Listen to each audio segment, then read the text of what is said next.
Now it's time for my stand-up guest. This bloke's called Iain Stirling. He's very funny, so please welcome him to the stage!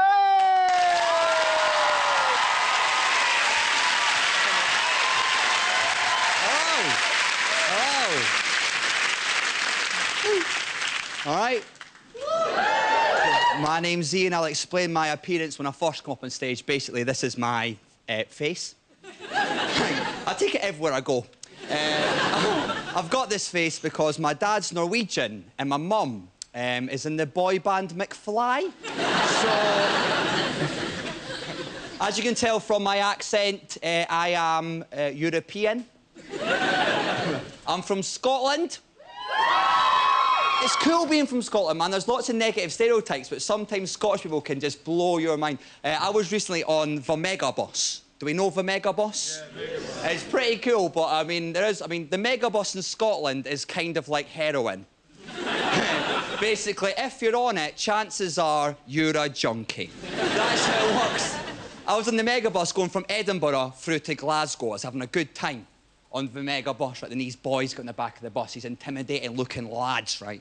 And I judged them, but I shouldn't have done, because these guys were comedy geniuses. No word of a lie, one of the guys turns to his mates and goes, "Here, boys, here, lads, I'm not going to tell you how many women I have slept with. All I'm going to tell you is this. If I had £1 for every woman I'd slept with, I would have £8. So,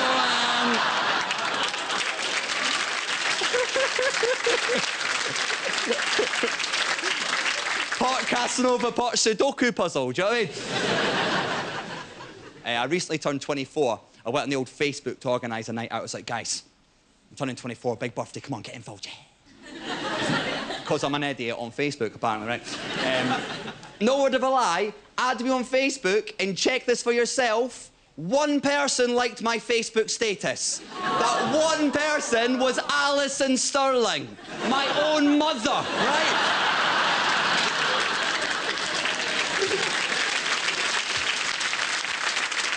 I mean, my mum is impressively terrible at Facebook. My mum has been on Facebook for 18 months. She has 4 friends on Facebook. She's got me, my girlfriend, my sister, and Auntie Pam. Auntie Pam, who insists on calling herself, on Facebook, Auntie Pam. Right? First name, Auntie. Surname, it's Pam. Interests, my nephew. Activities, putting £5 in cards regardless of the person's age or situation. Always you're free, have a fiver. You're 18, have a fiver. 21, have a fiver. Happy Bar Mitzvah, have a fiver. Welcome to your house, have a fiver. Merry Christmas, have a fiver. Happy Easter, have a fiver. Halloween, have a fiver. I am so sorry about your loss. Have a fiver, there we go! We went out, the 5 of us, we had a great time because my Auntie Pam is insane. Like, she's got a certificate and everything, right? This is the idea. When I was a kid, we were on holiday, we're in the breakfast bar of the hotel, right? The guy walks over to ask my Auntie Pam, "How would you like your eggs?" And she replied, "In a cake."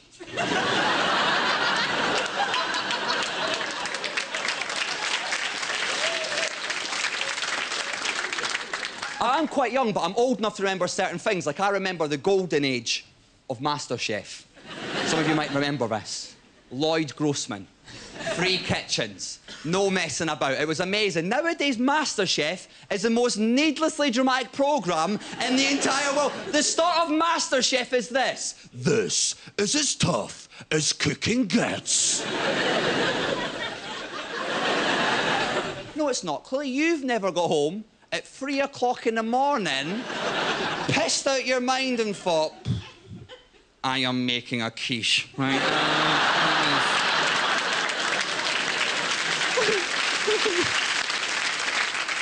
Although, Drunken MasterChef would be an amazing programme. Imagine the commentary. Kimberly decided to skip dessert and instead has put a traffic cone on the fridge. There we go. Over to the blue kitchen, just a guy like, I was preparing it. I shouldn't have done that, Jaeger. That's it. I was preparing the salad for the stir fry, and then instead, I just done a poo in the wok.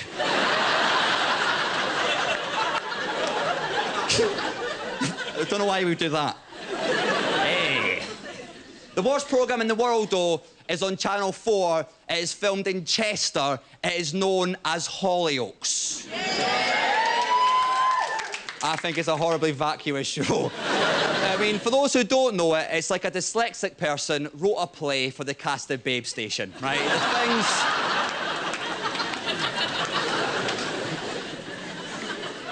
I'm trying to be more mature. Like, I mean, I'm getting to that age as well where my mates have started to have kids. That's weird age. Like, if anyone here's got kids, new kids, here's a thing, right? Nobody wants to hold your child. This is a new... I don't know if any of you got this. My mates, they sort of... You know the rule, innit? They sort of give you the baby. You've got to get the baby, and you sort of go... That's a good baby. Apart from my Auntie Pam, who once got a baby, went... He looks like a prick. Just gave it back. You can't say that, it's a new baby. She went, well, someone's got to tell it, right? They say the weirdest things, though, don't they? Like, they give you the kid and they go, Iain, if you hold the baby, you will feel the love from the baby. That baby does not love you, OK? Like, I love my girlfriend, but never when she's been holding me in her arms have I shat down her legs, right? Never have... Well, I mean, one time. I was drunk and making her stuff right. But the point is...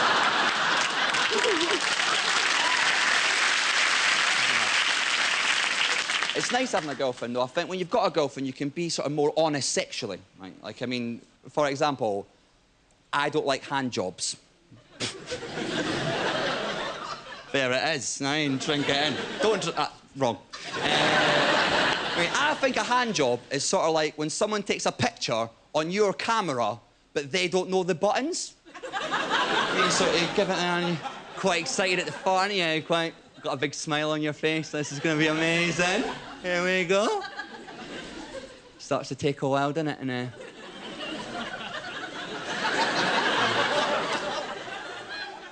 And she doesn't know what she's doing, and then eventually you've just got to go, give it here, I'll do it myself, right? Although, lads, if you take a picture with your left hand, it looked like someone else took it. So I embarrass myself all the time, man. I was recently travelling down to London to do a gig. I was on the train, I had a few glasses of red wine, right? I need to go to the toilet, right? So I went to the... You remember in the olden days, the train doors used to be a sort of metal door on a metal hinge, and that worked. And then someone built a new train. They took a long, hard look at the train door, and they thought to themselves, oh, there's not enough jeopardy here. And they installed the plastic slidey door with the electric lock. It doesn't work, right? I walk up to the toilet door. I press the door open button. Door swings open. There was a lady there. And to use the French, she was doing a massive shit.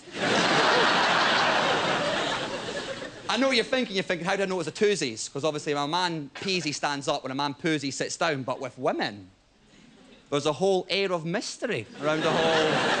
The reason I knew she was doing a number two was, as the door swung open, she went to tell me to get out, but because she was mid-movement, it honestly came out as, get out!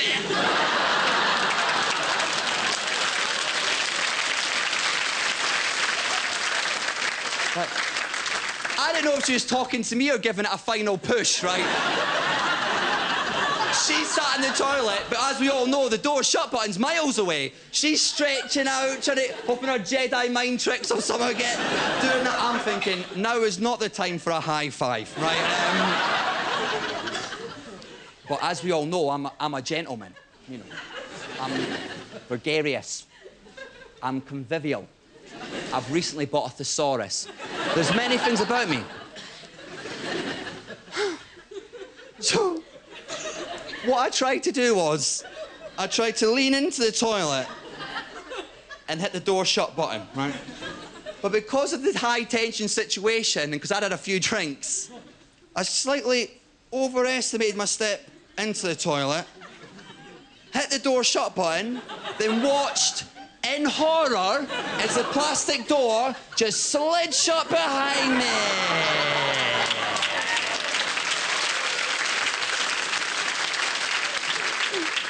I'm now trapped on the train to London in a toilet with a woman who can only be described as the victim. Right.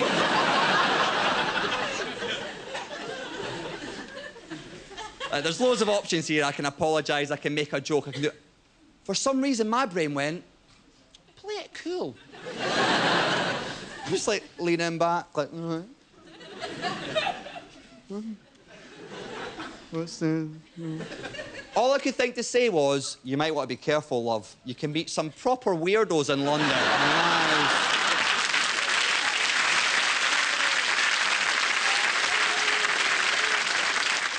I tend to embarrass myself after I've had a drink, and you get that thing, drunken brain. You all know drunken brain. So when you think of something you probably shouldn't say, and then your drunken brain goes, no, mate, that is too funny. I was at a gig in Newcastle recently. It was £5 to get in. The guy down the front, right, was absolutely hammered. It looked like somebody had shaved a bear, put it in a suit and got it drunk, right? The guy was absolutely... He was absolutely nutted, right? But it was £5 to get into this gig, so I thought I'll bring him and get him involved. I went, all right, mate, what would you do for £5? Like a friendly bet or dare. Without even blinking, this guy goes, punch a horse.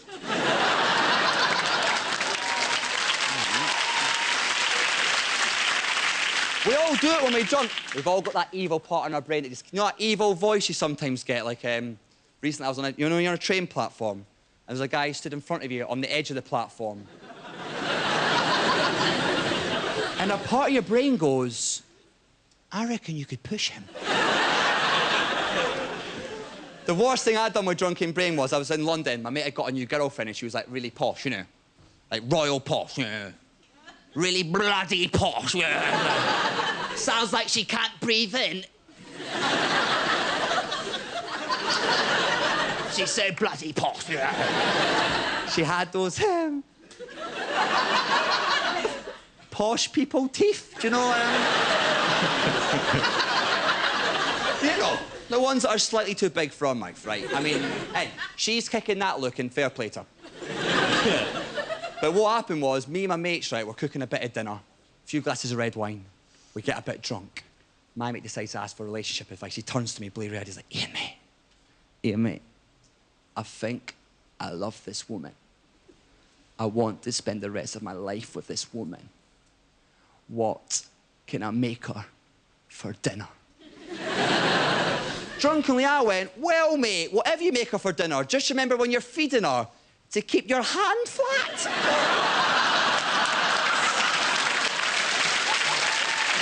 She will have your fingers. It gets worse than that, right? We're on a double date, right? Our girlfriends are coming round. His girlfriend gets there first. She walks into the room. There's like an awkward tension. Man's like, if you laugh, I'm trying not to laugh, right? No, when you try to not laugh so hard, you start coughing. I'm just like, She starts talking about posh people, things like skiing and paying your taxes and that. And then I just think this can't get any worse. Then I panic because it's cold in London town. She walks in at the cold, takes off her coat and just goes... I explode with laughter. I don't think it get any worse. A Geordie bloke walks in, he punches her in the face.